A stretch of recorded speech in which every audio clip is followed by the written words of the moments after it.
नमस्कार, खबर समय जगत में आपका स्वागत है। मैं हूं आपके साथ जितेंद्र जैन। आइए नजर डालते हैं आज की कुछ मुख्य खबरों पर।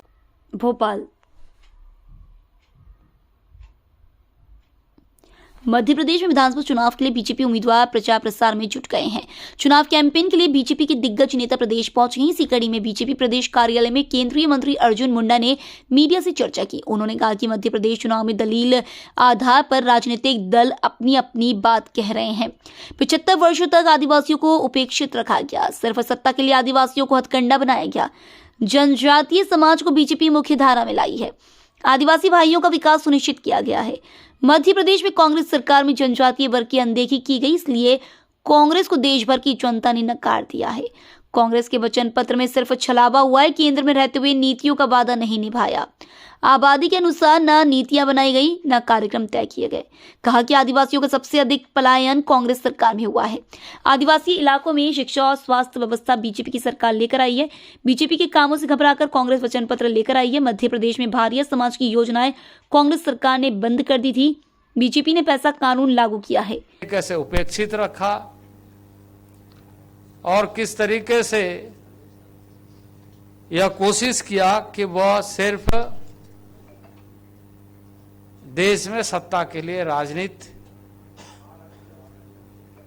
और देश में सत्ता में कैसे बनी रहे इसके लिए हथकंडा अपनाना और इससे अधिक देशवासियों के लिए, न देश के लिए और न जनजाति समाज के लिए।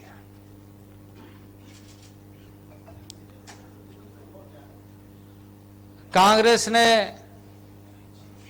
लंबे समय तक देश के विभिन्न प्रांतों में भी और देश में भी काफी दिनों तक सरकारें बनाई, सरकारें चलाई। और यदि हम मध्य प्रदेश की बात करें तो मध्य प्रदेश, जैसे मैंने दोहराया कि ऐतिहासिक पृष्ठभूमि रखने वाला एक बहुत महत्वपूर्ण प्रदेश है। उसमें जनजाति आदिवासियों की संख्या देश में अन्य राज्यों के तुलना में सर्वाधिक है।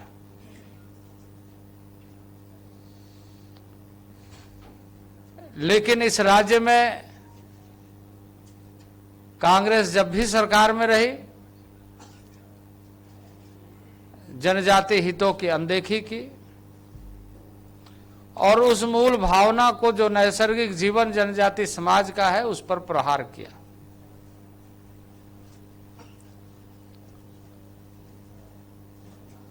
और उसी प्रहार का नतीजा था कि जनजाति समाज ही नहीं बल्कि जनता ने भी समय समय पर इन्हें नकारने का काम किया। और आज आप देश में देख रहे कि पिछले लंबे अरसे तक शासन करने के बाद कांग्रेस को देश की जनता ने भी किस तरीके से नकार दिया है। यदि हम इस मध्य प्रदेश के इस समय की स्थिति को देखें तो कांग्रेस अपने मैनिफेस्टो में या वचन पत्र में बहुत सारी बातों का उल्लेख किया है, बहुत सारी बातों को कहा है। लेकिन यदि उसे गौर से हम देखें तो यह सिर्फ एक छलावा, एक धोखा, और जिस तरीके से आजादी के बाद लंबे अरसे तक कई वायदे, कई बातें करने के बाद उसको इम्प्लीमेंटेशन करने का जो दायित्व था उसे कभी पूरा नहीं किया। भारत सरकार के माध्यम से जो नीतियां बनाने की बात उन्होंने अपने समय में की थी उसका इम्प्लीमेंटेशन होने ही नहीं दिया। आबादी के अनुसार उपयोजनाएं बने, आबादी के अनुसार कार्यक्रम बने। इस मामले में जो नीति बनाई गई थी उसका अनुसरण कभी कांग्रेस ने नहीं किया, और यही कारण था कि सुदूरवर्ती क्षेत्र पिछड़ते गए, क्योंकि उसमें बातें की गई थी कि उसमें स्वास्थ्य की चिंता, शिक्षा की चिंता और साथ ही साथ उन क्षेत्रों का समस्त लोगों को, चाहे वो आवागमन की सुविधा हो, चाहे वो सिंचाई की सुविधा हो, फोकस पॉइंट बना करके उसे कैसे पूरा किया जाए। विस्थापित उनके शासनकाल में हुए, सबसे ज्यादा पलायन उनके शासनकाल में हुए, और दयनीय स्थिति लगातार बढ़ती चली गई।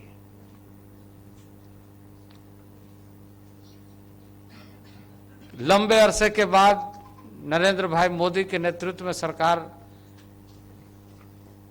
इस देश की जनता ने बनाई, और इस देश की जनता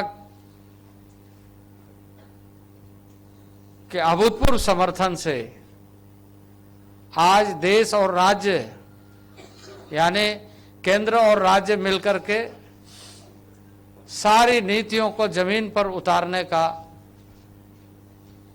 सतही प्रयास और उसका परिणाम देखने को मिल रहा है।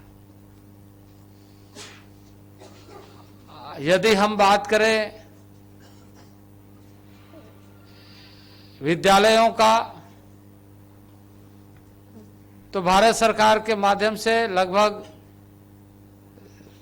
63 एकलव्य आवासीय मॉडल स्कूल बनाने का कार्य इस राज्य में हो रहा है। उसी तरीके से आश्रम विद्यालय की संख्या उत्तरोत्तर वृद्धि हुई है, और अभी लगभग 1083 आश्रम विद्यालय इस राज्य में चल रहे हैं। तो शिक्षा के लिए जो मूलभूत किसी भी व्यक्ति, परिवार, समाज के लिए महत्वपूर्ण स्थान रखता है कि उसे यदि अच्छी शिक्षा मिले, गुणवत्ता के साथ वो जुड़ जाए, ज्ञान के साथ जुड़ जाए, तो रास्ता स्वयं खुलता है। इस पर कांग्रेस के शासनकाल में कभी ध्यान नहीं दिया गया। स्वास्थ्य के मामले में यदि आप देखें तो राज्य स्तरीय जो स्वास्थ्य की व्यवस्था है वो अपने स्थान पर चल रही है, लेकिन स्पेशल प्रोग्राम ट्राइबल एरिया के लिए, पूरे देश भर के लिए योजना पहली बार जनजाति मंत्रालय राज्यों के साथ, स्वास्थ्य मंत्रालय के साथ मिलकर के कर रहा है। तो यह जो फोकस एरिया है, स्पष्टता के साथ कि शिक्षा और स्वास्थ्य में कोई समझौता नहीं होना चाहिए। इन सारे विषयों को प्राथमिकता के आधार पर बढ़ाया जा रहा है। राज्य सरकार यहां पर, अब तो चुनाव हो रहा है, लेकिन जिस तरीके से भारतीय जनता पार्टी के नेतृत्व में सरकार कार्य की है, कार्य कर रही है,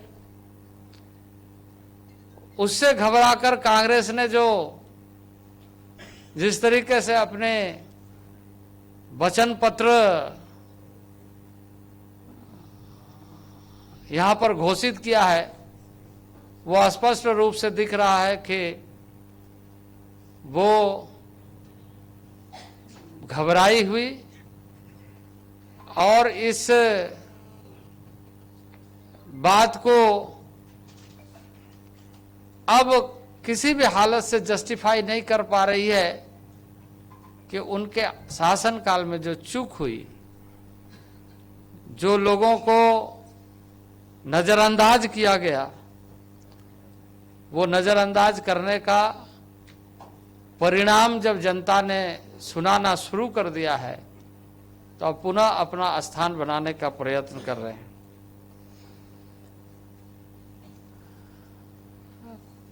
कांग्रेस ने यहां जब कमलनाथ की सरकार थी तो उन्होंने भारिया, जो हमारे सबसे, क्योंकि उस पर काफी शोध हुए बैगा भारिया सहारिया के मामले में, उनको व्यक्तिगत रूप से पारिवारिक मदद के लिए जो योजनाएं चलाई जा रही थी सरकार ने बंद कर दिया और इसका परिणाम यह हुआ कि जो मिलने वाली जो सुविधा थी उससे वो वंचित हो गए। आज इन परिवारों के लिए भाजपा की सरकार ने हर महीने एक विशेष योजना जो